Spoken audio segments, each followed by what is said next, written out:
Sa isang sulok ng Quiapo, sa Maynila, ang Kalye Carriedo ay abala sa ingay at galaw na karaniwan sa umaga. Ang amoy ng kapeng barako na bagong timpla ay humahalo sa bango ng mga bagong lutong street food, lumilikha ng isang simponya ng aroma na pamilyar sa sinumang dumaraan sa makitid na bangketang iyon. Sa ilalim ng isang asul na trapal na kupas na, nakatayo ang isang maliit na pwesto na pag-aari ng isang ginang na nagngangalang Aling Rosario.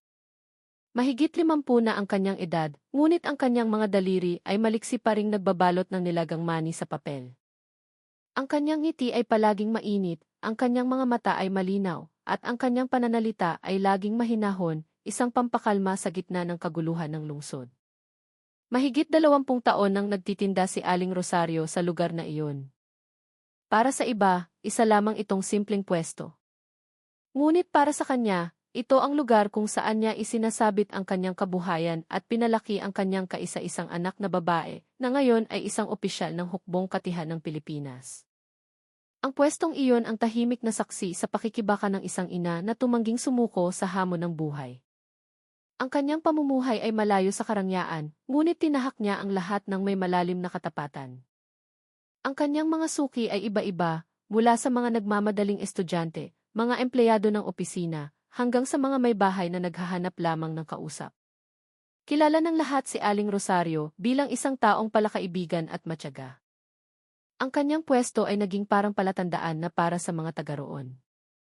Kapag nakita mo na ang pwesto ni Aling Rosario, malapit ka na sa simbahan, sabi nila. Samantala, sa kabilang dako ng lungsod, sa isang malaking himpilan ng pulisya, isang lalaking nagngangalang Police Major Dante Ramos ang nagsisimula ng kanyang araw na may kayabangang naging bahagi na ng kanyang rutina.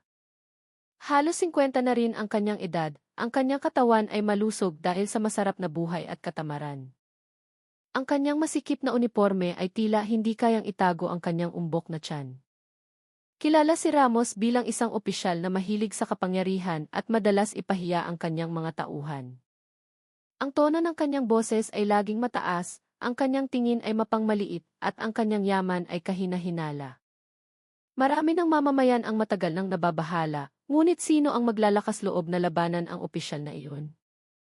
Nakaupo siyang kampante sa kanyang malambot na silya, habang humihitit ng mamahaling sigarilyo. Sa paligid niya, ang kanyang mga tauhan ay abala sa pag-aayos ng mga dokumento.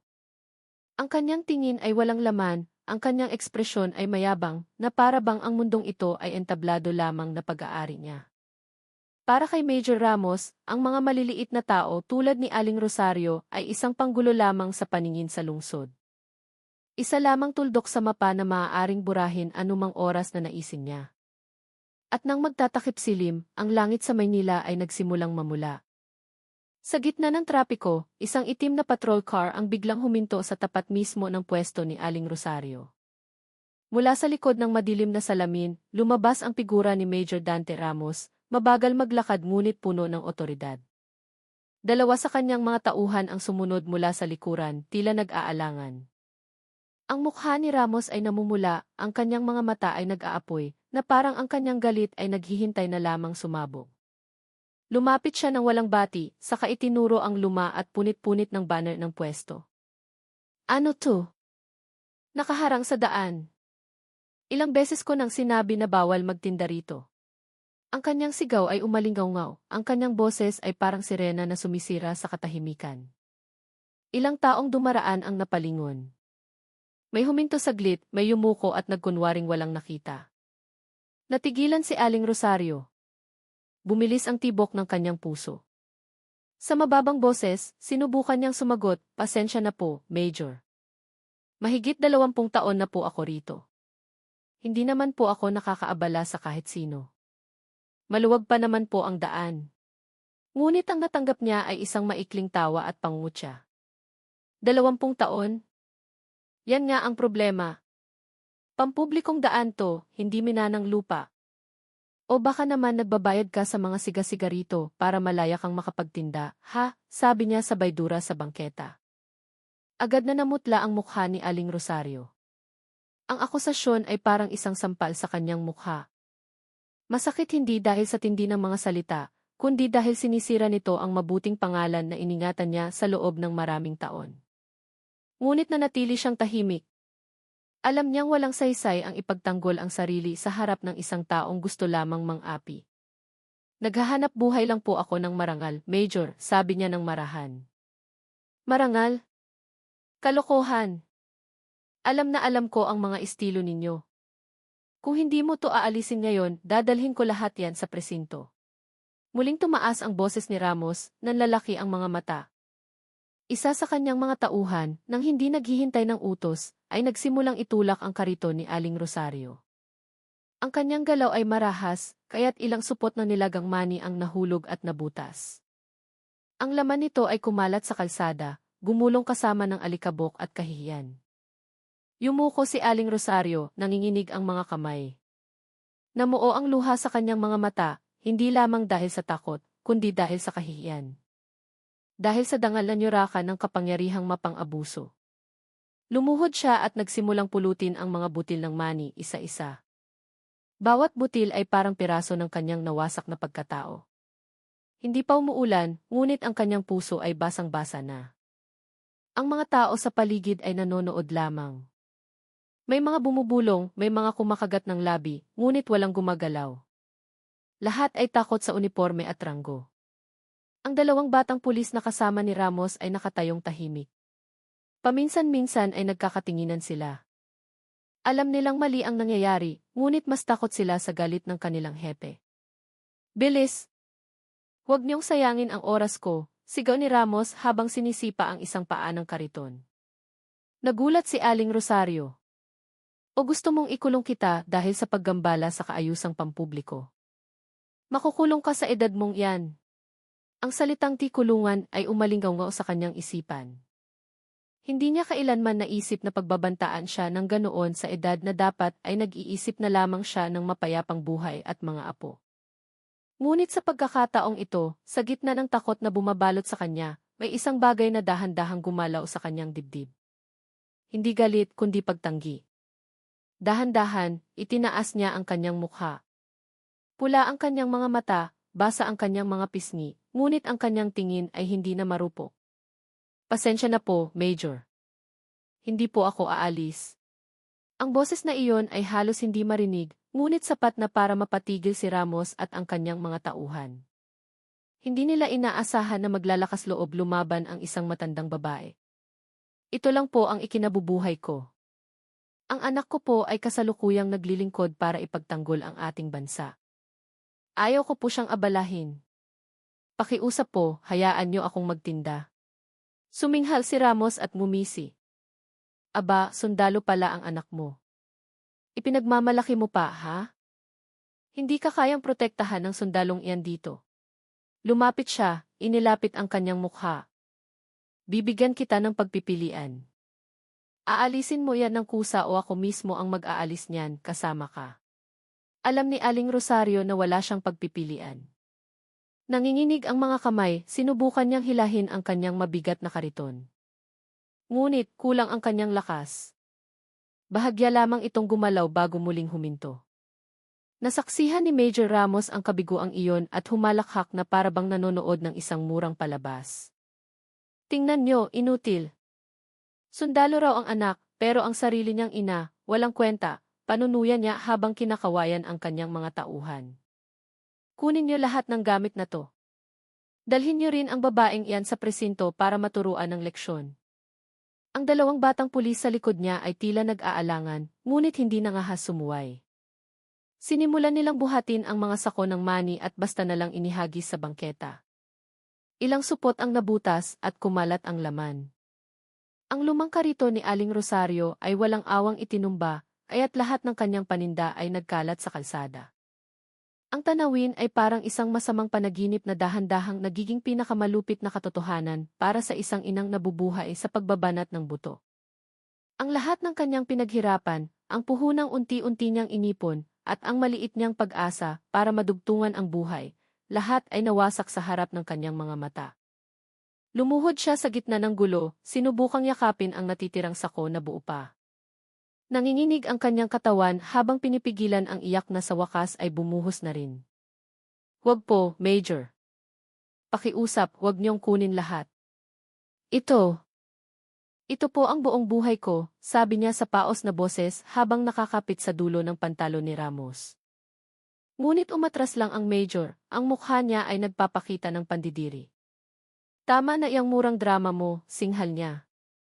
Inilabas niya ang kanyang cellphone at itinaas ito na parang kinukunan ng video ang buong pangyayari.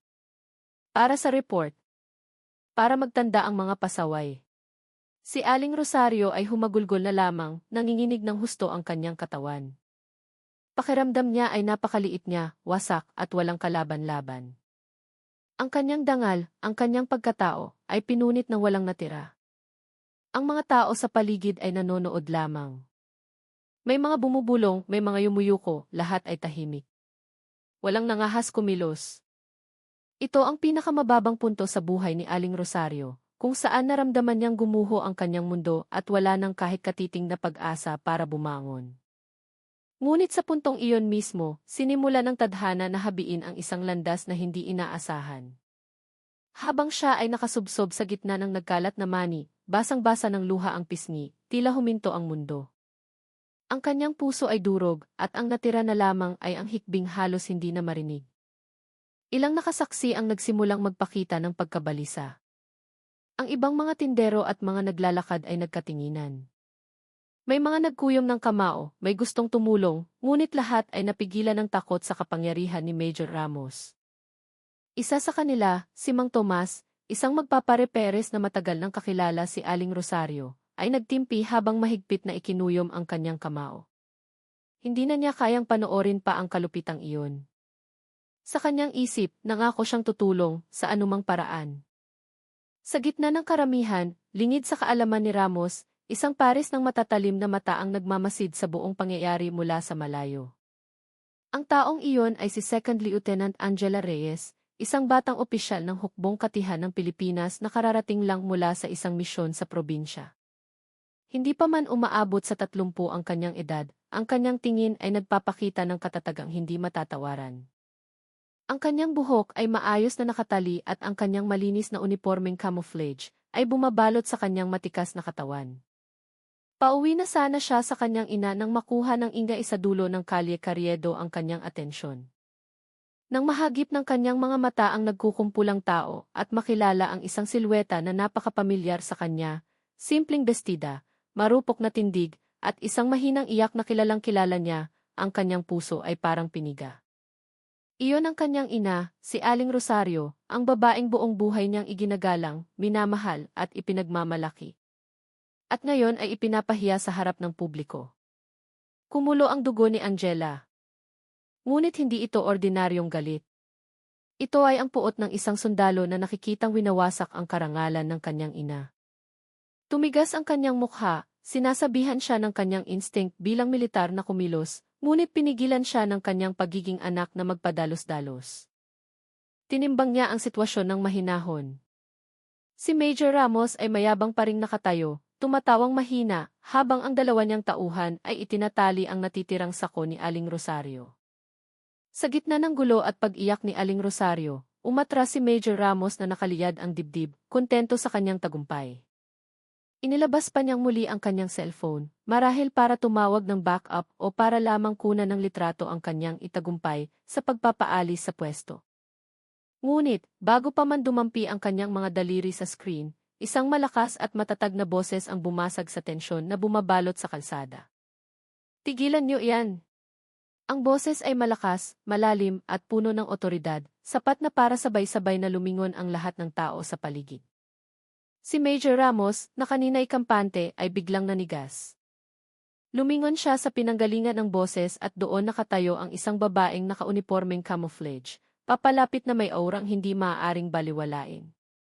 Si Lieutenant Angela ay humakbang ng may katiyakan.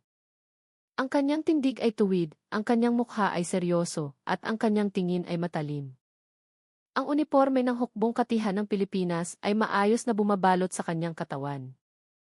Ang kanyang buhok ay mahigpit na nakatali sa likod, nagpapakita ng kanyang kahandaan hindi bilang isang ordinaryong sibilyan.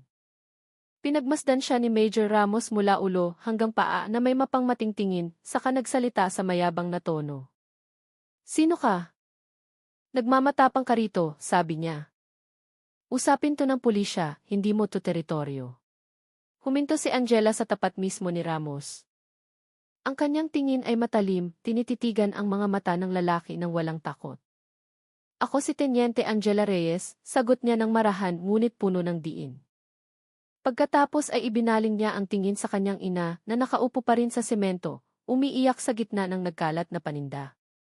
Lumambot ang kanyang boses, ngunit lalo itong nagbigay ng bigat. At yan ang nanay ko. Ang mga salitang iyon ay parang kidlat na tumama sa katanghalian. Natigilan si Ramos. Ang kanyang kayabangan ay naputol. Ang kanyang mga tauhan ay nagkatinginan, nababahala, at nagsisimulang mapagtanto ang kanilang delikadong posisyon. Alam nilang mahirap nang makaharap ang isang miyembro ng militar, lalo na ang isang batang opisyal. Ngunit masyadong malaki ang ego ni Ramos para aminin ang kaba na nagsisimula ng gumapang sa kanya. Sinubukan niyang takpan ito ng pang-aalipusta. Kaya pala. Ikaw pala yung anak na sundalong ipinagmamalaki niya, sabi niya ng may ngisi. Ano naman ang magagawa ng isang sundalo dito? Teritoryo to ng batas sibil, hindi larangan ang digmaan. Hindi sumagot si Angela. Nakatitig pa rin ng matalim ang kanyang mga mata. Ang kanyang kanang kamay ay nakakuyom sa kanyang tagiliran na parang handa kong kakailanganin. Nakatayo siya hindi lamang bilang isang anak na nagtatanggol sa kanyang ina, kundi bilang isang sundalo ng bayan na hindi maaaring manahimik habang nakikita ang isang maliit na mamamayan na inaapi ng kapwa alagad ng batas. Ang hangin ay naging mabigat. Ang kalsadang kanina ay maingay ay naging tahimik. Tanging ang mahinang hikbi ni Aling Rosario ang naririnig pa, sumasugat sa puso ng sinumang nakakarinig. Ang tingin ni Angela ay nakatuon ng husto sa mukha ni Ramos. Ang kanyang galit ay hindi lamang personal na emosyon, kundi isang panawagan mula sa kanyang kalooban na ang inhustisyang ito ay hindi dapat palampasin. Si Major Ramos, na sanay na kinatatakutan, ay nagsimulang makaramdam ng banta, ngunit sinusubukan pa rin niyang panatilihin ang kanyang dominasyon. Anong gagawin mo, binibining sundalo, sabi niya sa mapanghamong tono. Gagamit ka ng dahas sa gitna ng kalsada? Ako'y isang major, may kapangyarihan ako. Isang hakbang pa ang ginawa ni Angela papalapit. Halos wala ng pagitan sa kanila. Isang bahagyang ngiti, halos hindi makita, ang sumilay sa gilid ng kanyang labi. Ngunit ang ngiting iyon ay hindi pakitang tao. Ito ay malamig at nakamamatay. Kapangyarihan, inulit ni Angela sa walang emosyong tono. Kapangyarihan para pahirapan ang mga maliliit na tao. Kapangyarihan para wasakin ang buhay ng isang matandang ina na walang kasalanan. Itinaas niya ang kanyang kamay, itinuro ng diretsyo si Aling Rosario na nakaluhod pa rin at yakap-yakap ang natitirang sako ng paninda. Nanay ko yan, Major. At ang ginawa ninyo ay isang karumal-dumal na pang-aabuso sa kapangyarihan. Ang kanyang mga salita ay tumama sa tainga ni Ramos na parang isang malakas na sampal. Nagbago ang kanyang mukha, lumingon siya sa kanyang mga tauhan at nakita niyang hindi na sila kasing tikas ng dati. Isa sa kanila ang dahan-dahang lumapit, bumulong ng may pag-aalala. Major, mukhang opisyal nga talaga siya. Ngunit iwinaksi ito ni Ramos. Itinaas niya ang kanyang kamay. Tumahimik ka, sigaw niya. Isang hamak na sundalo, hahamunin ako. Hindi mo pa kilala kung sino ako. Sa isang mabilis na kilos, itinaas niya ang kanyang kamay na para bang sasampalin si Angela, isang kilos ng pananakot na madalas niyang gamitin para kontrolin ang sitwasyon. Ngunit sa pagkakataong ito, hindi isang nanginginig na tindera ang kaharap niya. Isang sundalo ang kanyang kinakaharap. Itinaas ni Major Dante Ramos ang kanyang kamay, handang dumapo sa mukha ng babaeng nakaunipormeng camouflage sa kanyang harapan. Ang sampal na iyon ay hindi lamang tungkol sa kapangyarihan, kundi tungkol din sa ego na hindi kailanman hinamon. Ngunit bago pa man makakilos ang kanyang kamay, sinalo ni Lieutenant Angela ang kanyang pulsuhan sa isang mabilis, malakas, at tiyak na kilos. Tila nagyelo ang paligid. Ang kanyang pagkakahawak ay matatag, hindi nagbibigay ng kahit kaunting puwang. Ang kanyang tingin ay matalim na tumatagos at ang kanyang mga labi ay bumigkas lamang ng isang pangungusap, mahina ngunit tumatagos sa kalaliman. Subukan niyo akong saktan at direkta kayong magpapaliwanag sa brigade commander ko. Ang boses ni Angela ay mababa, hindi nagbabanta, ngunit dahil doon, ang kanyang mga salita ay umalinggaw ng napakalakas. Natigilan si Major Ramos. Hindi niya inaasahan na ang batang babae na minamaliit niya kanina ay kayang pigilan ang kanyang kilos ng may ganitong kahinahunan, ngunit nakamamatay. Dahan-dahang binitawan ni Angela ang pagkakahawak. Hindi kailangan ng sigaw. Hindi kailangan ng maraming kilos. Isang titig lamang niya ay sapat na para mapaatras si Ramos. Ang mga taong kanina pa nanonood ng tahimik ay nagsimulang gumalaw. Ilang mamamayan ang tahimik na naglabas ng kanilang mga cellphone, kinukunan ang sitwasyon na nagsisimula ng magbago mula sa pananakot tungo sa isang pagbabago. Ang kanilang mga tingin ay nagbago mula sa takot tungo sa pag-asa. Yumuko si Angela, dahan-dahang tinulungan ang kanyang ina na nakaupo pa rin sa gitna ng mga punit na sako at nagkalat na paninda. Ang kanyang malakas na kamay ay dumampi sa kamay ni Aling Rosario nang may lambing na tanging isang anak lamang ang mayroon. "Nay, nandito na po ako," sabi niya sa halos pabulong na boses. Tinitigan ni Aling Rosario ang mukha ng kanyang anak na may basang mga mata.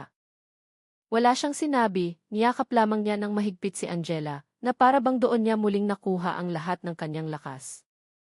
Nakatulala si Ramos, hindi na regular ang kanyang paghinga. Napagtanto niyang wala na sa kanyang kontrol ang sitwasyon. Ang tingin ng mga tao sa paligid ay tumutusok sa kanya, hindi dahil sa takot, kundi dahil sa pagkasuklam. Si Mang Tomas, ang magpapareperes na kanina pa nakasaksi sa lahat, ay nagkuyom ng kamao. Tumayo siya at nagsalita ng malakas, "Nakita po naming lahat, sir. Masyado pong minaltrato si Aling Rosario. Hindi po yan tama." Ang kanyang boses ay umalinggaw at ilang iba pang tindero ang tumango bilang pagsang-ayon. Sinubukan ni Ramos na panatilihin ang kanyang otoridad. "Manahimik kayong lahat. Usapin to ng pulisya," sigaw niya. Ngunit wala nang bigat ng kapangyarihan sa kanyang boses, mas katulad ito ng boses ng isang taong nawawalan na ng paninindigan. Muling tumayo si Angela at tinitigan ng diretso ang mga mata ni Ramos. "Hindi po ako gagamit ng dahas, Major. Pero tinitiyak ko sa inyo, ire-report ko ang pangyayaring ito. Maaaring may ranggo kayo, pero may hangganan ang kapangyarihan." Itinuro niya si Aling Rosario na ngayon ay nakatayo na, nanginginig pa rin ang katawan, ngunit ang kanyang mga mata ay nagsisimula ng muling mag-alab. "Nanay ko yan. Isang maliit na mamamayan na araw-araw nagtatrabaho mula madaling araw para lang mabuhay. At ngayong araw, winasak ninyo ang kanyang danga sa harap ng lahat." Nanigas lamang si Ramos. Ang kamay na kanina ihandang manampal ay nakabitin na lamang sa ere, walang direksyon. Isa sa kanyang mga tauhan ang bumulong. "Major, umalis na po tayo." Mukhang tenyente nga po talaga siya. Ngunit hindi sumagot si Ramos. Pakiramdam niya ay nanlalamig ang buo niyang katawan. Lahat ng mata ay nakatuon na sa kanya. Wala nang natatakot. Maging ang mga mamamayan na karaniwang umiiwas ay lumapit pa, pumalibot kay Aling Rosario at Lieutenant Angela.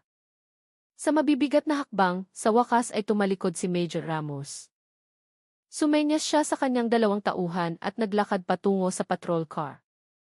Nang walang anumang salita, dahan-dahang umalis ang sasakyan, nag-iwan ng alikabok at anino ng kapangyarihang gumuho sa gitna ng kalsada. Ang katahimikang kanina ay nakakasakal ay napalitan ng ginhawa. Ilang mamamayan ang tumulong kay Aling Rosario na pulutin ang natirang paninda. Walang masyadong nagsasalita, ngunit sa kanilang mga kilos at tingin, alam ng lahat. Noong umagang iyon, nasaksihan nila ang isang katapangang bihirang masilayan.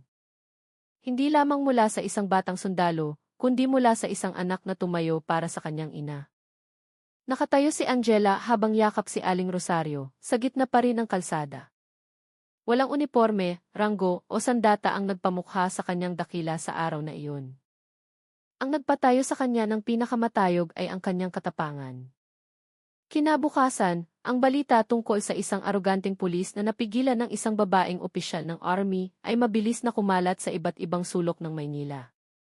Ang pangalan ni Lieutenant Angela ay naging usap-usapan sa maraming umpukan at kwentuhan.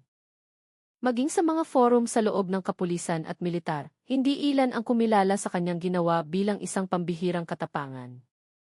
Si Major Dante Ramos, na matagal ng pakiramdam ay hindi tinatabla ng batas, ay sa wakas ay humarap sa mapait na katotohanan. Agad na binuksan ang isang internal na investigasyon, at tulad ng isang pintong nagbukas ng maluwag, isa-isang nabunyag ang mga kaso ng pang-aabuso sa kapangyarihan na dati itinatago. Bumagsak ang parusa, pagtanggal sa pwesto, pagkaantala ng promosyon, hanggang sa banta ng paglilitis. Ang pangalan ni Ramos na dati kinatatakutan ay naging simbolo ng pagbagsak dahil sa kayabangan. Samantala, bumalik si Aling Rosario sa pagtitinda sa kanyang pwesto gaya ng dati. Ngunit sa pagkakataong ito, nakatayo siya sa parehong lugar na may kakaibang pakiramdam ng seguridad. Wala nang anino ng pananakot. Maging ang ilan sa kanyang mga bagong suki ay dumating dahil narinig ang kanyang kwento. Binabati siya ng may buong paggalang, hindi lamang dahil siya ay ina ng isang sundalo, kundi dahil ipinakita niya na ang katatagan ay tunay na lakas. Nakatanggap din si Lieutenant Angela ng opisyal na pagkilala mula sa kanyang mga nakatataas at papuri mula sa maraming tao. Ang kanyang ginawa ay itinuring na isang tunay na halimbawa ng katapangan at dedikasyon sa pagtataguyod ng katarungan, kahit sino pa man ang lumabag dito. Ginawa niya ito hindi para magpasikat, kundi dahil sa kanyang paniniwala na bawat maliit na mamamayan ay karapat-dapat protektahan, kahit pa mula sa mga kamay ng mga alagad ng batas na dapat sana inag-aalaga sa kanila. Ang kwentong ito ay naging paalala sa marami na ang hustisya ay umiiral.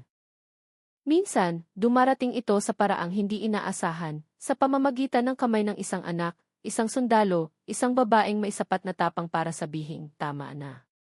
At ganoon nga, sa gitna ng ingay ng lungsod na hindi natutulog, sa likod ng mga simpleng paninda at pagod na mga hakbang, nakatago ang isang kwento tungkol sa katapangan, pag-ibig at katarungan.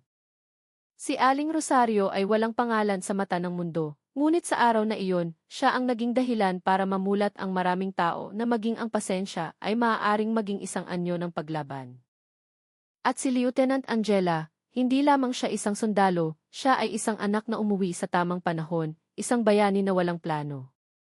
Ngunit dahil doon, siya ay naaalala.